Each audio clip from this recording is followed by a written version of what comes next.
So, what's up? You must have come here to talk about something, right? The bar owner, Mark, skillfully prepared and served some snacks. Actually, I got this from my daughter, Emily. I took a white envelope out of my bag and handed it to Mark. Emily, oh, I see. You've met Emily then. Mark smiled as he took the envelope. No, I haven't seen or contacted Samantha or Emily for 21 years. I haven't even told them where I moved to, but this arrived 3 days ago. Mark was surprised as he looked inside the envelope. This is an invitation of wedding. I nodded solemnly. After divorcing Samantha, I immediately moved to a small apartment. Of course, I didn't tell Samantha where I was moving to. Why did Emily send me an invitation? It's obvious, she wants to invite you, Jason. But I was a father who couldn't even properly celebrate her birthdays. Still, Emily took the courage to send you an invitation. I don't know how she found out your address, but she probably wants her dad to celebrate her big day with her. Mark's words touched my heart, and I felt tears welling up. Encouraged by Mark, I decided to meet my daughter for the first time in 21 years. My name is Jason. I married Samantha at 25, and a year later, our daughter Emily was born. Kids are really adorable, aren't they? I wish we could always laugh and spend time together as a family. Becoming a father made me feel the responsibility of parenthood. After graduating from high school, I worked as a carpenter for 10 years, but I started to think that I needed to earn more. We were poor in a single-parent family, and I didn't want my child to go through the same hardships. Also, my mother was in debt, so I wanted to pay off her debts and give her some comfort for raising me on her own. After much deliberation, I switched to a long-haul truck driver job, which paid better. Being a long-haul truck driver meant being away from home for 3 or 4 days at a time, but back then, I kept working hard, thinking only of my family's happiness. However, it seems that wasn't the kind of happiness Samantha had envisioned. Welcome back. Yesterday, Emily was. After a long absence from home, Samantha happily talked to me about Emily.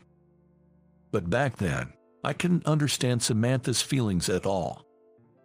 Look, I'm working for the family, so let me rest when I'm home. I'll listen to you when I wake up.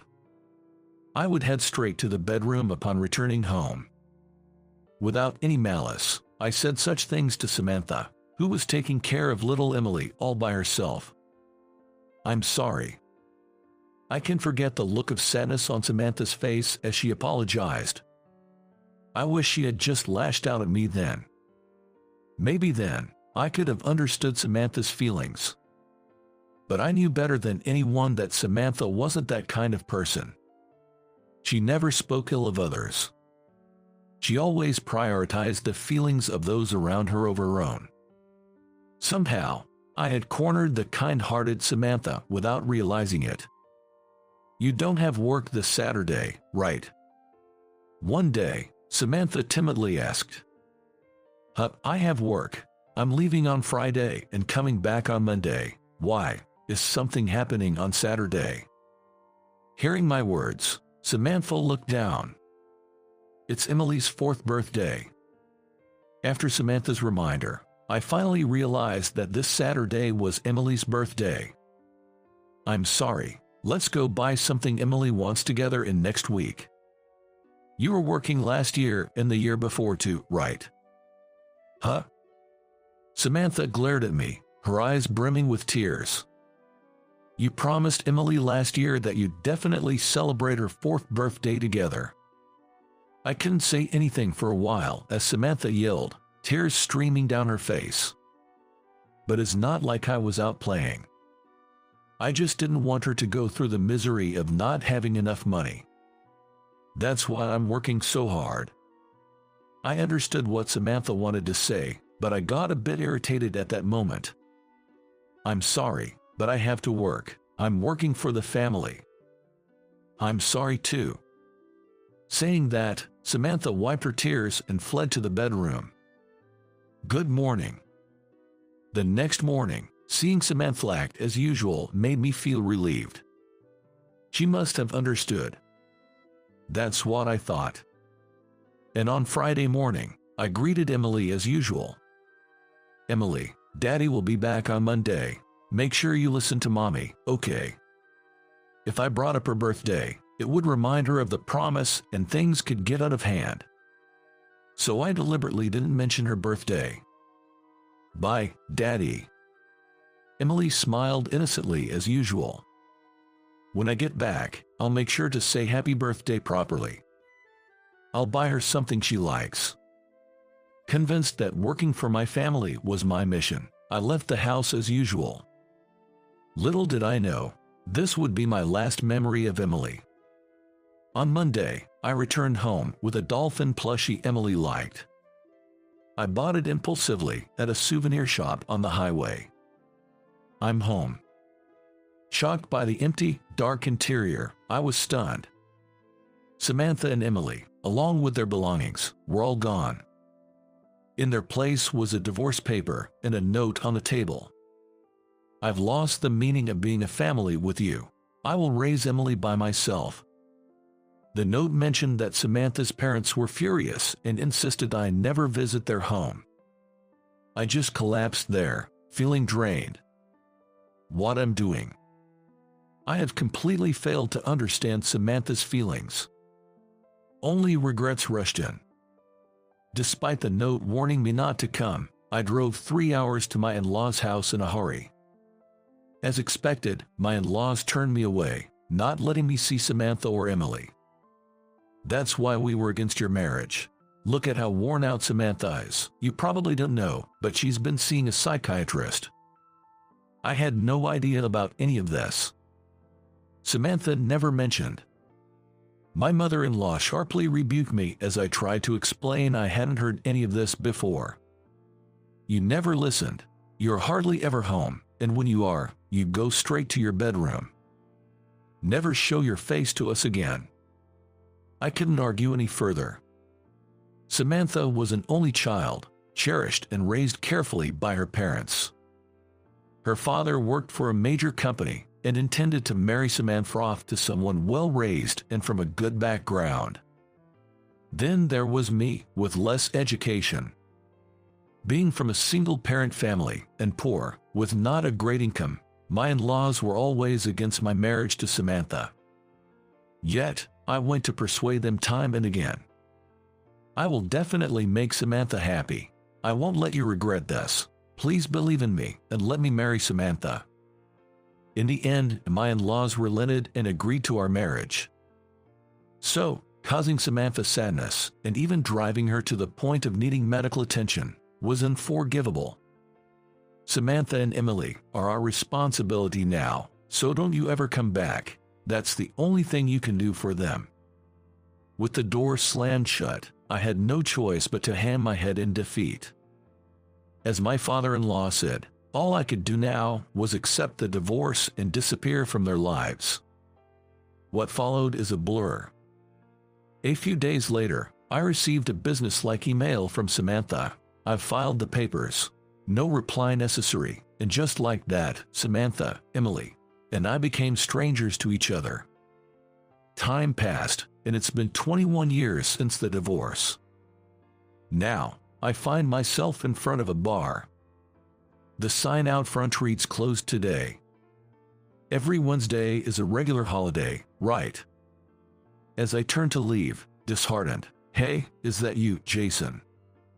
I was unexpectedly greeted by Mark, the bar owner, who happened to come out. It's been a long time. It really has. Come in. But, isn't it your day off today? It's my day off, so we can talk freely, just the two of us. Mark invited me in with his warm smile. Sitting at the counter, Mark quickly served up a beer. "You look well. Here's to a long-awaited reunion." His kind voice filled the quiet bar. "You haven't been changed a bit." I found comfort in the unchanged interior of the bar. Has it been 10 years? No, 20 years. It's been 21 years. I'm sorry I couldn't show my face around here. I apologized to Mark. So much time has passed. I'm really glad to see you're doing well. Thanks for stopping by. Back when I was a carpenter, I used to come here often, brought by my seniors. Eventually, I started coming here on my own, and Mark listened to all sorts of my stories. To me, without a father, Mark, who was 20 years my senior, was like a father figure. So, what's wrong? You have something to talk about, right? Mark skillfully prepared some snacks and served them. Actually, I received this from Emily. I took out a white envelope from my bag and handed it to Mark. Emily, oh, I see. You've met Emily then. Mark smiled as he took the envelope. No, I haven't seen or been in touch with Samantha or Emily in 21 years. I didn't even tell them my new address, but this arrived 3 days ago. Mark was surprised as he looked inside the envelope. Is this a wedding invitation? I nodded in affirmation. After the divorce, I immediately moved to a small apartment. Of course, I didn't tell Samantha my new address. I had no desire to work, shocked as I was, but I pushed myself to keep going until I had paid off my mother's debts. I managed to pay off the debt in 5 years. With the debt repaid, I thought about switching to a job that was easier on my body, but I felt that no company would want someone with low education like me, so I ended up continuing my job as a long-haul truck driver. How do you think why Emily sent me an invitation? It's obvious, she wants to invite you, Jason. But I was such a father who couldn't even properly celebrate her birthdays. If I show up at the wedding, Samantha and her parents will surely be furious. I suppose Samantha, being kind, she wouldn't speak ill of me to Emily. Emily was too young back then to understand my shortcomings. Even if Emily doesn't think poorly of me and might even want to see me, I believe that Samantha and her parents still haven't forgiven me. But Emily mustered up the courage to send you an invitation, Jason. I don't know how she found your address, but she probably wants her dad to celebrate her big day with her, I'm sure. Mark's words deeply resonated with me, and I felt tears welling up. By the way, Jason, do you have a new family now? Mark asked hesitantly.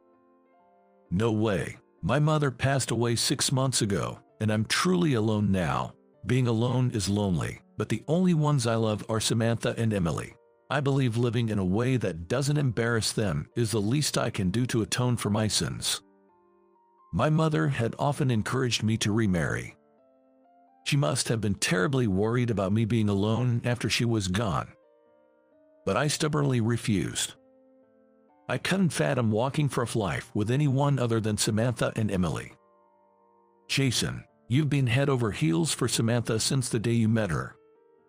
Mark reminisced with a nostalgic smile. I met Samantha right here in this bar. It was when I was 24. As usual, I came here with my seniors. That day, there happened to be a group of smartly dressed people sitting at the next table. Among them, Samantha was laughing modestly. She's cute, I thought, but given how she was dressed, she seemed to be from a different world than mine. That was my first impression of Samantha. At that time, I didn't pay special attention and just enjoyed my drinks with the seniors. However, maybe because I drank on an empty stomach that day, I got drunk quickly. Laughing foolishly, I accidentally knocked over a beer bottle, spilling it everywhere. Samantha, when I spilled that beer, she immediately handed me a wet towel from the next table. I felt a pang in my heart, remembering that first encounter after so long. Jason, you fell for her instantly. It was obvious to anyone watching. I felt embarrassed when Mark pointed it out, but it was true. Samantha, kind-hearted, immediately helped out with the mishap at the neighboring table. Are you okay? Drinking too much isn't good for you. Samantha looked at me, a stranger, with concern. I was smitten. I'm sorry, thank you. I'll make sure this never happens again. Sobriety hit me instantly, and Samantha laughed seeing my solemn face. Yes, please take care of yourself, for your own sake and your family's. For myself and my family's. What a beautiful soul she must be. That single sentence from Samantha made me fall for her hopelessly. Since then, I started visiting the bar alone, hoping to run into Samantha again. I even consulted with Mark and had him secretly inform me when Samantha visited the bar. This way, I orchestrated chance meetings and gradually closed the distance between us. I was upfront with Samantha from the start. Of course, I wanted to date Samantha, but I felt we were from different worlds, so I wanted her to reject me quickly if it wasn't going to work out. However, Samantha didn't seem to mind that I was a high school graduate, a carpenter, or from a single-parent family. On the contrary, she respected me genuinely, saying, "You've been independent since a young age, being a 6-year senior in the workforce at our age, and you care so much for your mother, which is admirable." My affection for the pure-hearted Samantha grew even more, and I eventually confessed to her. Samantha shyly accepted. When we started dating, the day after I proposed, and when Emily was born, you came to greet me each time. Well, Mark, you've been like a father to me. By the way, when Emily was born, you made some kind of declaration, right? What was it again? Silently, I pulled out a bank statement from my bag, unfolded it, and showed it to Mark. "Oh, that's right. This is from you, Jason." Mark's eyes widened in surprise, and I silently nodded in response. Mark let out a long sigh and looked at me with a gentle gaze. "Jason, it seems you've already made your decision. Go and share your feelings properly. God has given you this chance to meet, so take it." Mark sat next to me, putting his arm around my shoulders. Continuing, he said, "I've always thought of you like a son, Jason. So, I want you to be happy. 21 years is more than enough time to reflect on yourself, not just for you but for Samantha and her parents as well. Everyone has changed since that day. Nobody remains the same." Tears started to stream down my face. But, what if Samantha has remarried? I voiced my lingering concern. It's been 21 years, after all. The possibility was certainly there. Samantha, who was always so kind and adorable. It's unlikely that men around her would just ignore her. And there's a chance she might have remarried someone nice and well-mannered, approved by her father. Would it upset you if Samantha had remarried? It wouldn't upset me. Raising a child alone is hard. If Samantha has remarried and is happy now, that's enough for me, but what if I actually saw her happy with someone else? That was what I feared. I might break down crying. I might run away. In the end, I'm still a weak person. When I shared my fears with Mark, he gently patted my back. "Even if Samantha has remarried, you're still Emily's real father. That's why she invited you. Your feelings for them over these 21 years must have been stronger than anyone else's. So, be confident. Share your current feelings with them properly, and make sure to hand this over." Mark pressed the bank statement back into my hand. Then, he quietly placed the invitation and a pen in front of me. Looking at Mark, he nodded firmly at me. After some hesitation, I made up my mind and took the pen. With a racing heart, I circled "will attend." 2 months later, I'm now standing in front of the wedding venue. For this day, I bought a suit for the first time in my life. I made sure my hair was well groomed and my beard neatly shaved, so Emily wouldn't be embarrassed. But once I got here, my feet just wouldn't move any further. A staff member, perhaps puzzled by my hesitation, approached me. "Do you have an invitation?" "Yes."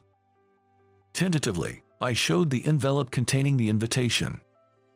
The staff member looked at my name written on the envelope, widened their eyes for a moment, then smiled. "Congratulations on this special day. Emily has told us about you. Please, follow me." Following the staff member, I was led to the bride and groom's waiting room. "Emily asked us to bring you here. Please, come in." "Who are on the other side of this door?" My heart was pounding so hard I thought it might leap out of my chest, but prompted by the staff, I knocked on the door. "Come in, please." I braced myself and opened the door. Emily, thank you for inviting me today." I started to speak the words I had been contemplating for so long, but midway, I choked up and couldn't continue. Emily, now 25, looked just like Samantha did back then. And Emily, clad in her bridal gown, looked so beautiful, like a goddess. I've hardly spent any time with Emily. I was nothing more than a father in name only. Yet, the marriage of my child stirred something deep within me, and I found myself crying before I knew it. "Dad, you came." Emily, seeing me, also had tears in her eyes. The groom, who had been standing beside Emily, came forward to me. "It's a pleasure to meet you. I'm Kevin. I apologize for the late introduction. I promise to make Emily happy, without fail." Kevin greeted me with respect. In that moment, I understood the kind of man he was. Emily chose him, so his words must be true. I suddenly remembered how I pleaded with Samantha's parents. "I will make Samantha happy. I promise you that. Please, trust me and let me marry her." Samantha's parents must have trusted me because their daughter chose me. And yet, I betrayed that trust. "Can I have a moment alone with Kevin?" With Emily's permission, Kevin and I stepped outside. "Kevin, I failed at marriage, but I have one request. Please make Emily happy, the way I couldn't. Keep no secrets, and build a happy family together." I implored Kevin. I was open with Samantha about everything, except my mother's debt. I knew her parents would never agree to the marriage if they knew about the debt. But I think it was that secret that led to our downfall. Had I been honest, maybe we wouldn't have married, but at least I wouldn't have hurt Samantha. Or if we had married, we could have worked through it together. I prioritized my happiness by wanting to be with Samantha, and it led to this. It's my biggest regret in life, so please, no secrets between spouses. Kevin nodded firmly. Seeing his honest reaction, I felt reassured. "There's one more thing I need to ask of you." I took out an envelope with the bank statement from my bag and handed it to Kevin. He looked inside, puzzled. Then his eyes widened when he saw the bank statement. $25,000. When Samantha and I divorced 21 years ago, she didn't want any alimony or child support. She probably wanted nothing to do with me. But when Emily was born, I decided to save $10 every month for her future. $10 a month, $120 a year, wasn't much, but it was all I could afford at the time with my mother's debts. After paying off the debt, I was able to save more, and including the wedding gift, the savings amounted to $25,000. Could you use this for Emily's sake? Kevin immediately tried to refuse. "No, please give it to Emily from you. Tell her it's from her dad. It's not too late to convey your feelings." Kevin looked at me intently. "Emily was really looking forward to meeting you. She intended to hand-deliver the invitation. She went all the way to your house. But at the last step, she couldn't muster the courage and ended up leaving it in the mailbox." Looking at the envelope, I noticed it indeed didn't have a postal stamp. Really? But how did Emily know where I lived? Kevin hesitated but then explained. "About a year ago, my mother, accompanied by a nurse, visited Samantha's family home. Kevin was there by chance, brought along by Emily. Seeing my mother, wheelchair-bound and unrecognizable, Samantha and her parents didn't know who she was at first. By then, my mother had been given a terminal diagnosis and was in long-term care. She honestly told Samantha and her family about her debt and that I had taken on the responsibility of paying it off, and she apologized. My whole life, I've only been a burden to Jason. We were poor, I couldn't buy him the toys he wanted, couldn't send him to college. So he worked hard, determined not to let his own child suffer the same fate, even insisted on paying off my debts. He always said he was taking care of his family, and that included me. My mother was crying as she spoke. I still feel so sorry for the trouble I caused you all, but please, if there's one thing I can ask you to acknowledge, it's Jason's kindness. She earnestly pleaded, revealing her short time left and how Jason continued to live cherishing Samantha and Emily. I knew about the debt, Samantha said, kneeling before my mother and gently holding her hand. Did Samantha know about the debt? Yes, it seems so. Kevin continued. She understood you were trying hard for the family, but she wished you had shared everything with her, being family. Samantha said that with a distant look in her eyes. I was young back then, struggling with my first child, feeling cornered. That led to the divorce, but I don't regret divorcing. If we hadn't divorced then, I might have ended up hating Jason. I'm sorry, it's all my fault. Jason did nothing wrong. As my mother bowed her head, Samantha said, no, it's because we divorced then that I didn't end up hating Jason. I still care for him. I know he's the kindest person. Hearing this, my mother sobbed. Samantha covered her with a red blanket, saying, thank you for coming all this way. Your visit gave me courage. It might take some time, but I will definitely convey my feelings to Jason. That's when Samantha learned my address from my mother. Come to think of it, my mother started cherishing a red blanket at some point. Who would have thought it was actually something from Samantha? Tears flowed from my eyes as one revelation followed another. Thanks to my mother's actions, I was able to reunite with Emily like this. I was also able to learn about Samantha's feelings. My mother had been acting for me until the end. I clenched the return pass book tightly. Thank you for telling me, Kevin. I'll talk to Emily about this savings myself. Encouraged by Kevin, I hurried back to Emily. Emily. As I opened the dressing room, not only Emily, but also Samantha was there. Samantha. Jason.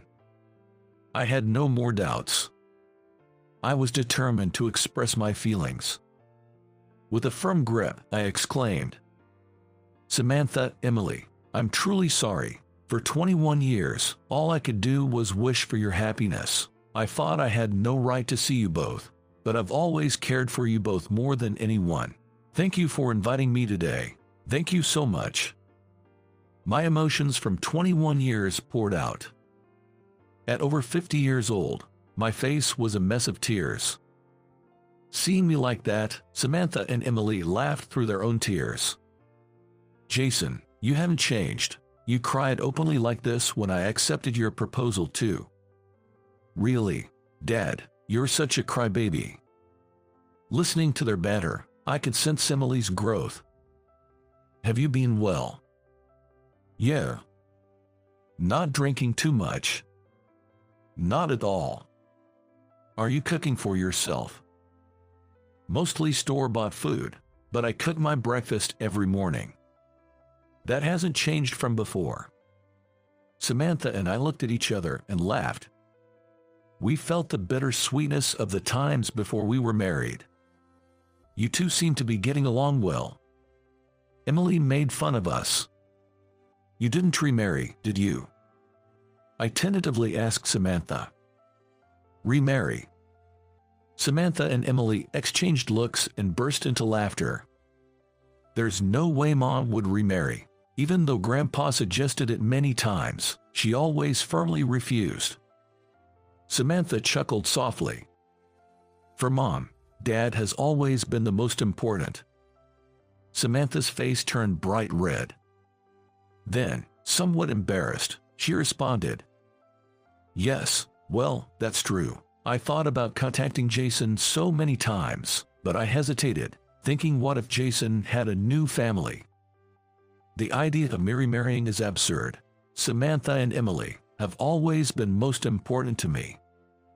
As we shared our feelings, I moved closer and hugged them tightly. Thank you for coming, Dad. It's a new start from here. A new start. Come on, get changed. Emily pointed to a morning coat prepared for me.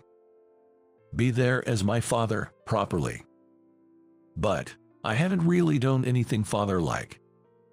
You've always cared for me more than anyone. That's something only a parent can do. Come on, we don't have much time. Urged by Emily, I proceeded to change. Then, I noticed the bank statement in my hand. Congratulations on your marriage, Emily. Please accept my feelings.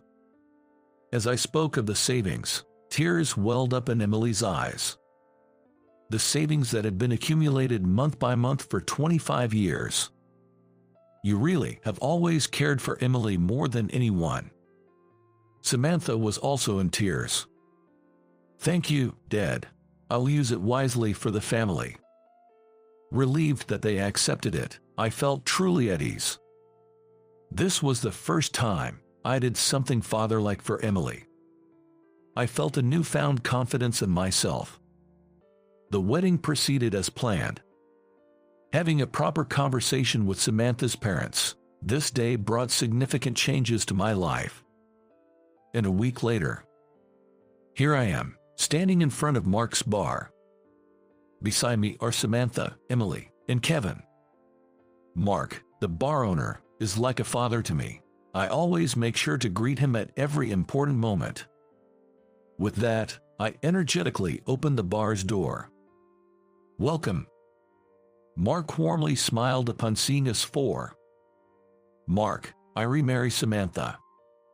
Mark's eyes widened in surprise for a moment. Is that so? Congratulations, and congratulations to you too, Emily and Kevin. Yes, that's wonderful. I'm so happy for all of you to be happy. Mark was moved to tears with joy. We all exchanged smiles. Yes, we're very happy now. This time, we'll spend our days happily as a family.